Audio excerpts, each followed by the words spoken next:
У жыцці гэтага артыста былі ўзлёты і падзенні, драмы і трагедыі, а таксама любоў уладаў і іх бязлітасная помста. Ён нарадзіўся ў турме, але так і не змог палюбіць сваю родную маці і сам адвярнуўся ад выхавання свайго сына. Ён быў народным артыстам Беларусі, але хацеў адмовіцца ад беларускага грамадзянства. Ён збег ад Лукашэнкі ў Маскву, але і там атрымаў праблемы, бо крытыкаваў Крэмль. Яраслаў Еўдакімаў памёр 22 жніўня ў Мінску, але гэта прайшло незаўважаным як дзяржаўнымі СМІ, так і ўладамі. Лукашенка не накіраваў ніякіх спачуванняў, а цырымонію развітання праігнаравалі нават чыноўнікі. І гэта выглядае свядомым рашэннем, бо 25 гадоў славутаму фантазёру не давалі выступаць у Беларусі і не паказвалі яго на тэлебачанні, а ў апошнія гады за крытыку Крамля яго адмянілі і ў России. Я считаю, что это трагедия страшная. Я обвиняю во всем Кремль. Я обвиняю во всем Путина.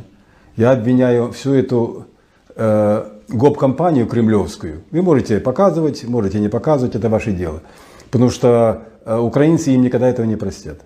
У сродках масавай інфармацыі пра смерць Еўдакімава абавязкова згадваецца гэтае інтэрв'ю. І ў залежнасці ад медыа спявак паўстае ў іх ці то здраднікам Расіі, у якой ён пражыў вялікую частку свайго жыцця, ці то праўдарубам, якому пасля крытыкі Крамля пачалі масава забараняць канцэрты. Праўда ж, як заўсёды, знаходзіцца недзе пасярэдзіне. Насамрэч, словы пра вайну ва ўкраіне былі сказаныя яшчэ ў 2014-м, задоўга да поўнамаштабнага ўварвання. У тым жа інтэрв'ю Еўдакімаў называў злодзеем і зэкам беглага прэзідэнта Януковіча, а тагачаснага кіраўніка Украіны Пятра Парашэнку спявак лічыў яшчэ горшым. Тым не менш, галоўным аб'ектам крытыкі была Расія і яе бяссменнае кіраўніцтва. Вот за власть так вот уцепились эти вот кроты, упыри, понимаете?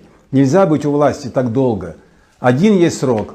Если ты хороший президент, пожалуйста, второй срок должен быть. Какого ты хрена там сидишь 20 с чем-то лет? У сярэдзіне і канцы дзясятых цытаты Еўдакімава прайшлі незаўважанымі. Да 22-го года ён спакойна ездзіў з гастролямі па Расіі і з'яўляўся ў эфіры федэральных каналаў. Але пазней інтэрв'ю пачало гуляць па прапагандысцкіх СМІ і Z-каналах, і ў жыцці артыста здарылася чарговая драма, якіх за 78 гадоў было нямала.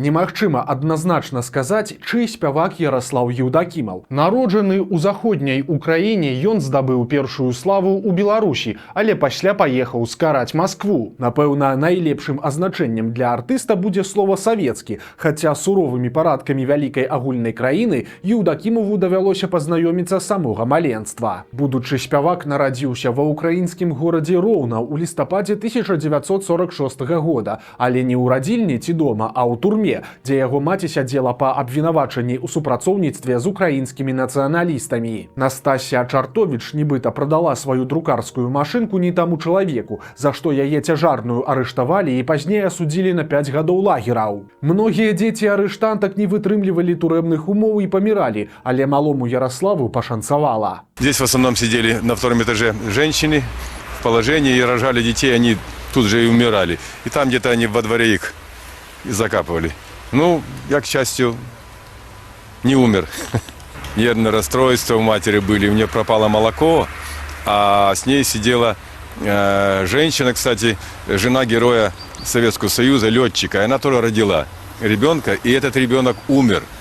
И, собственно, благодаря этой женщине я, как говорится, в нее грудь. Она мне молоко свое давала. И, может быть, благодаря этой женщине, жене этого героя Советского Союза, я выжил. Праз некалькі месяцаў пасля нараджэння сына Настасю Чартовіч саслалі ў Нарыльск, а немаўля аддалі яе бацькам. У выніку менавіта бабулю з дзядулям хлопчык доўгі час лічыў мамай з татам. Сапраўдны ж бацька Яраслава Еўдакімава, рускі па паходжанні, быў рэпрэсаваны яшчэ раней за жонку. Пасляваеннае сельскае жыццё было цяжкім і галодным, а ў школе малы Славік, як яго называлі дома, вучыўся вельмі кепска. Іншыя дзеці яго цкавалі і абзывалі турэмнікам. Это стыдно, конечно, но я, между нами говоря, вы, конечно, это вырежете, я очень плохо учился в школе. Плохо учился настолько, что это был какой-то дебилизм. Потому что меня никто не заставлял. Я, как говорится, сирота. Когда я научился читать, бабушка мне говорит: «Славик, не ходи ты в цю дурну школу. Толку с тебе не буде. Ты лучше читай мне молитвы». Вот такая хорошая молитва есть: «Да воскреснет Бог». И когда я читал молитвы, она говорит, ну, в школу уже не надо идти. Аднак настаўнікі ставіліся да хлопчыка паважліва, бо лічылі яго сіратой, а таксама праз яго звонкі голас. Яго дзед Харитон Чартовіч працаваў кавалём і спяваў у царкоўным хоры. Падчас добрага застолля ён любіў заспяваць якую-небудзь народную песню ці штосьці Шаляпіна, якога слухаў на пласцінках. Унук усё гэта уважліва слухаў і спрабаваў паўтараць. Он как бы без голоса пел, но так пел, что как-то комок в горле стоял. Вот я вам немножко, как он это делал. Прощай, радость, жизнь моя, знаю, едешь без меня, знать один должен остаться, тебя мне больше. Тьфу! Я начинал плакать.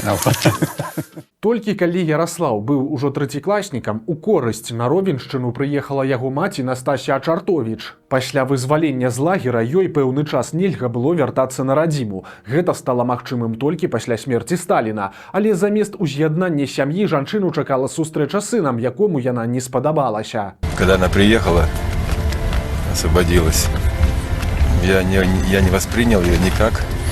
Я все считал, что дедушка и бабушка – это мой отец и мать. И приехала мать и чужой человек. Калі маці захацела забраць Яраслава з сабой у Нарыльск, то хлопчык проста ўцёк з дома. Дзед вельмі хацеў, каб унук пайшоў па яго слядах, і ўжо з 12 гадоў пачаў браць яго з сабой у кузню. Спачатку юнак раздзьмуваў мяхі, а потым стаў малатабойцам, за што атрымліваў невялікі заробак. Пасля школы ён год правучыўся ў прафтэхвучэльні на трактарыста і слесара. Ні пра якую музычную кар'еру тады ён і не думаў. Першае знаёмства з музыкай у Яраслава Еўдакімова здарылася падчас вайсковай службы. Яго, як і многіх іншых маладзёнаў заходняй Украіны, забралі на паўночны флот у Севераморск, але на карабель ці на падводную лодку Еўдакімаў не трапіў, бо існавала негалоснае правіла не браць на сакрэтныя аб'екты дзяцей рэпрэсаваных бацькоў. Таму ён служыў у будаўнічым батальёне, а таксама быў ротным запявалам. У 1968 годзе Яраслаў Еўдакімаў вярнуўся ў роднае сяло. Хлопцу трэба было наладжваць жыццё, і ён вырашыў ажаніцца. Але ж бацька-абранніца, які быў старшынём калгаса, скептычна глядзеў на простага жаніха. У выніку шлюб пратрымаўся ўсяго толькі тыдзень. Еўдакімаў не знайшоў іншага выйсця, акрамя таго, як проста уцячы ў іншы горад. Пожил я буквально неделю и осознал, что я совершил злейшую какую-то ошибку в своей жизни. Мне стало очень скучно, и мне стало как-то жалко себя, и я элементарно взял и убежал. У Днепрапятроўску будучы артыст уладкаваўся на шынны завод, але там яго таксама надоўга не хапіла. Кіраўніцтва не стала трываць, што новы работнік пастаянна прасыпае працу і проста выгнала яго. Аднак у выніку тое звальненне стала лёсавызначальным. Беспрацоўны Еўдакімаў стаў завітвацца знаёмымі ў адзін рэстаран, дзе грала жывая музыка, і аднойчы сябры папрасілі яго спець са сцэны. И они говорят, ну, Славик, ну, как он плохо поет, попробуй ты. Ну, я как-то постеснялся, ну, с дуру спел из репертуара Муслима Магомаева какие-то песни, и как-то все так повернулись, перестали есть, перестали пить. А я довольно-таки сильно и красиво, наверное, спел. Агаломшаныя музыканты адразу запрасілі галасістага хлопца выступаць па вечарах. Замест ганарару Еўдакімову прапанавалі бясплатную ежу, і ён з радасцю пагадзіўся, бо пасля галоднага дзяцінства для яго было вялікім шчасцем добра паесці. Так, у простенькі днепрапятроўскі кабак людзі сталі заходзіць адмыслова, каб паслухаць артыста, які там спявае. Рэпертуар Яраслава Еўдакімова тады складалі украінскія народныя песні, а таксама шлягеры Іосіфа Кабзона і Мусліма Магомаева. Хаця падчас працы ў рэстаране спявак і пачаў задумывацца пра сур'ёзную музычную кар'еру, да вялікіх сцэн было яшчэ вельмі далёка. Тым больш, што акрамя прыроднага дару у маладзёна нічога не было. Ён не меў музычнай адукацыі і нават не ведаў нот. Магчыма, Еўдакімаў так і застаўся бы зоркай узроўню кабака ў глухой правінцыі, калі б не здарыўся чарговы паварот яго лёсу.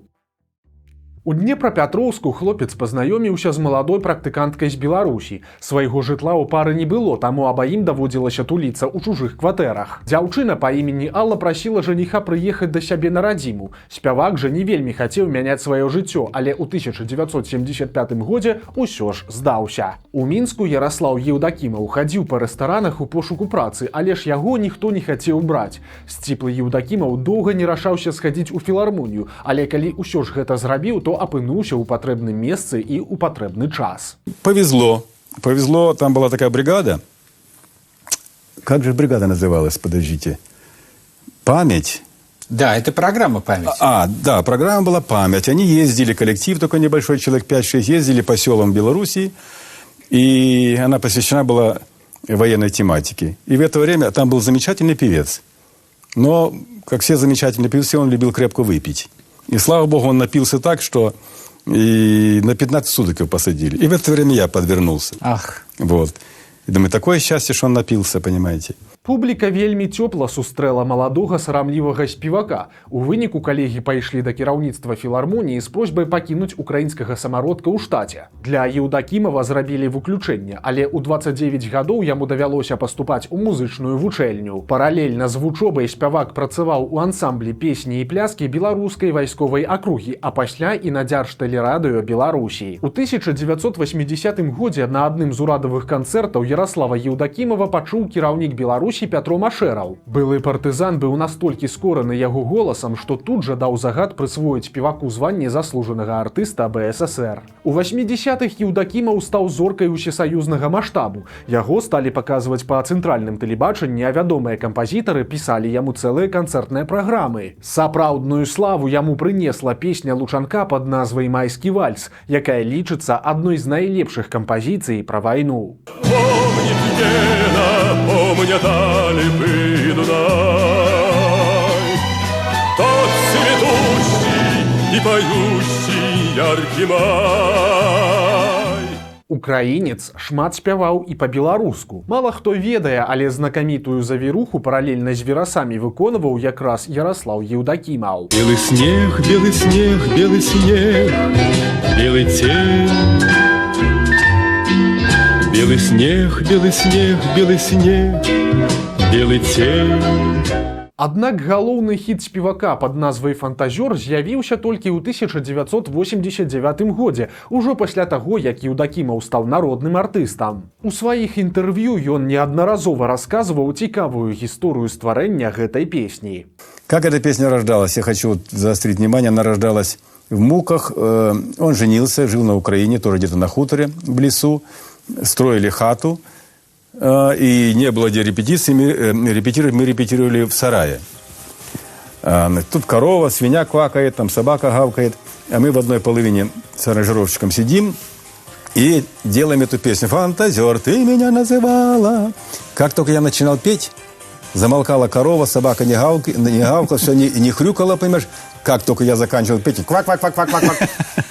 И так постоянно. Обычно, когда поет, они начинают, наоборот, гавкать, понимаете? А тут, значит, я говорю, Саша, это будет шлягер. Здавалася, што ў 90-е, калі ў былых савецкіх рэспубліках фармавалася новая эстрада, у Беларусі Еўдакімаў мусіў заняць месца патрыярха, кшталту Уладзіміра Мулявіна. Аднак у 1993 годзе спявак прыняў рашэнне пакінуць краіну. Ён лічыў, што з эстрады яго выжыў Ігар Лучанок. У адным з інтэрв'ю спявак заявіў, што матэрыял кампазітара аднастайны і не дае яму магчымасці самарэалізавацца. У адказ на крытыку Лучанок пачаў цкаваць Еўдакімава. Артыст расказваў пра лісты і званкі з пагрозамі, з мэтай прымусіць яго уцячы з краіны. Канфлікт скончыўся тым, што спявак проста ударыў кампазітара, чые песні зрабілі яго знакамітым, і ў выніку перабраўся ў Москву. Неприятные вещи были, когда приходилось и постоять за себя. Это неприятно очень. И это был один человек, довольно-таки известный, народный артист, стал меня оскорблять. Вот всякие гадости, ну не только там оскорблять, стал угрожать. Что я как бы перестал его песни петь. Не буду называть фамилию, его все знают. И так дошло до того, что я был вынужден просто дать ему оплеуху. А оплеуха от молотобойца? Ну, это, да, знаете, она была, от молотобойца. она была приличная, конечно. Вот. Это было очень неприятно. Пазней Еўдакімаў расказваў, што яму нібыта ўдалося вырашыць канфлікт з Лучанком, але ў пачатку нулявых спявак назаўсёды трапіў у беларускія чорныя спісы. Народны артыст публічна выступіў супраць Александра Лукашэнкі і яго пераабрадня ў 2001 годзе. Дело в том, что я просто написал статью по поводу Лукашенко. Я к нему никаких претензий особо не имел, но я говорю, что постоянно баллотироваться в президенты – это как дурной тон для мужчины, вы знаете. Вот, хотя Лукашенко особо ничего не говорил. Он, кстати, назвал своего внука в честь именем Ярослав. В честь вас. На тых выбарах Яраслаў Еўдакімаў падтрымаў апазіцыйнага кандыдата Владзіміра Ганчарыка і абяцаў адмовіцца ад звання народнага артыста, калі Лукашенка пераможа. У нулявых спявак хацеў пазбавіцца і беларускага грамадзянства, але чыноўнікі не далі яму гэтага зрабіць. У канцы нулявых Еўдакімаў прызнаваўся, што пераглядзеў стаўленне да Лукашэнкі. Ён прызнаваў наяўнасць парадку і стабільнасці ў краіне, а вось у яго роднай Украіне гэтага, па словах артыста, бракавала. У апошнія гады жыцця народны артыст не выказваўся на тэму палітыкі ў Беларусі. Апошнія 25 гадоў Яраслаў Еўдакімаў жыў на дзве краіны. У Маскве ў яго была трохпакаёвая кватэра, а ў Мінску трэцяя жонка Ірына і дачка ад другога шлюбу Галіна. Да пандэміі ён таксама часта ездзіў ва ўкраіну, дзе купіў для сваёй маці кватэру, а сабе невялікі вясковы домік, дзе зрабіў музей. Парадаксальна, але на радзіму з канцэртамі знакамітага земляка не клікалі, ды і паездкі на Ровеншчыну Еўдакімаў не вельмі любіў. Адносіны з мамай былі складанымі, а іншыя сваякі чакалі ад яго прыездаў толькі грошай. Аўдыторыя Яраслава Еўдакімава старэла разам з ім і скарачалася па натуральных прычынах. У 10-х ён стаў героем некалькіх тэлешоў, куды яго запрашалі пад выглядам абмеркавання яго творчасці. У выніку перадачы былі прысвечаныя асабістаму жыццю артыста. Іх рэдактары знайшлі ва ўкраіне ў Еўдакімава сына Аляксея, 2 унучак і нават праўнука. У Расіі адшукаўся брат па бацьку, якога спявак ніколі ў жыцці не бачыў. У Маскву нават прывезлі маці артыста, якой тады было ўжо за 90 гадоў. Магчыма, аўтары праграмы думалі, што Еўдакімаў будзе ўдзячны і пачне стасавацца са сваёй шматлікай раднёй, але спявак аказаўся расчараваны. Хотя передача, собственно говоря, была не о том, они меня обманули. Сказали, что мы хотим снять просто о вашем творчестве. И мы когда поехали в Украину, там, знаете, закололи кабанчика родственники, вот, там одели все национальные эти костюмы, там такие песни звучали, понимаете, вот этого главное они не показали. Все вырезали? Все вырезали. Я говорю, дайте мне, я у вас куплю эти съемки. Ничего не дали. Они, наверное, снимали просто пустой, не включенной камерой. Понимаете, вот вроде снимали, но это немножко подло и мелко, понимаете? Артыст тлумачыў, што не кідаў свайго сына, бо даведаўся пра яго існаванне ўжо пасля яго нараджэння. Усё дзяцінства Аляксея Еўдакімава бацька плаціў аліменты, а пасля падтрымліваў хлопца. А нежаданне стасавацца тлумачыў тым, што сын моцна піў, а ён не пераносіць алкаголікаў. Бестолковый немножко. Бестолковый в том, что он пьет. Понимаете? У нас в семье вообще никто не пил. Ну, дедушка так немножко по праздникам. Он выпивает и становится агрессивным. Понимаете, это мне очень не нравится. Пасля таго, як усплыло інтэрв'ю Яраслава Еўдакімава з крытыкай расійскай улады за вайну на Донбасе, яго канцэрты пачалі масава адмяняць. Паралельна ў народнага артыста Беларусі выявілі рак лёгкіх, які хутчэй за ўсё быў выкліканы шматгадовым паленнем. Той перыяд шчыльна змясціў некалькі трагічных падзей. Смерць маці ў снежні 21 года, пачатак вайны ва ўкраіне, а таксама публічную адмену самога Еўдакімава. Артысту выдалілі частку лёгкага, але гэта не дапамагло. У выніку ён страціў магчымасць спяваць, за чаго стаў шкадаваць пра аперацыю. Апошнія месяцы, па прызнанні сяброў, Яраслаў Еўдакімаў знаходзіўся ў прыгнечаным стане, але ў сацыяльных сетках спявак публікаваў ролікі са сваіх шматлікіх падарожжаў па Еўропе, на якіх выпраменьваў пазітыў. Таму, калі ў суполцы Еўдакімава ў Фэйсбуку 22 жніўня з'явілася паведамленне пра яго смерць, многія ўспрынялі гэта як няўдалы пранк. Жоўтыя СМІ неаднаразова хавалі артыста, і гэта аказвалася фэйкам. Але ж на гэты раз усё аказалася праўдай. Народны артыст Беларусі памёр на 79-м годзе жыцця ў Мінску, дзе да апошняга дня працягваў лячыцца ад раку. Развітанне з народным артыстам Беларусі прайшло ў звычайнай рытуальнай залі, а не ў філармоніі, дзе Яраслаў Еўдакімаў стаў зоркай. Для народнага артыста Беларусі не знайшлося месца на ўсходніх могілках непадалёк ад Пятра Машэрава і Ігара Лучанка, якія сыгралі важную ролю ў яго жыцці. Еўдакімава пахавалі на сучасных могілках у сектары ганаровых пахаванняў. Сколько мне останется, сколько Господь даст мне прожить, я не знаю. Но надо думать о том, что надо что-то сделать такое, оставить после твоей жизни, чтобы все-таки людям нравилось, чтобы он услышал эту песню, хотя же у меня не будет в этой жизни. Но чтобы он сказал: здорово пел собака.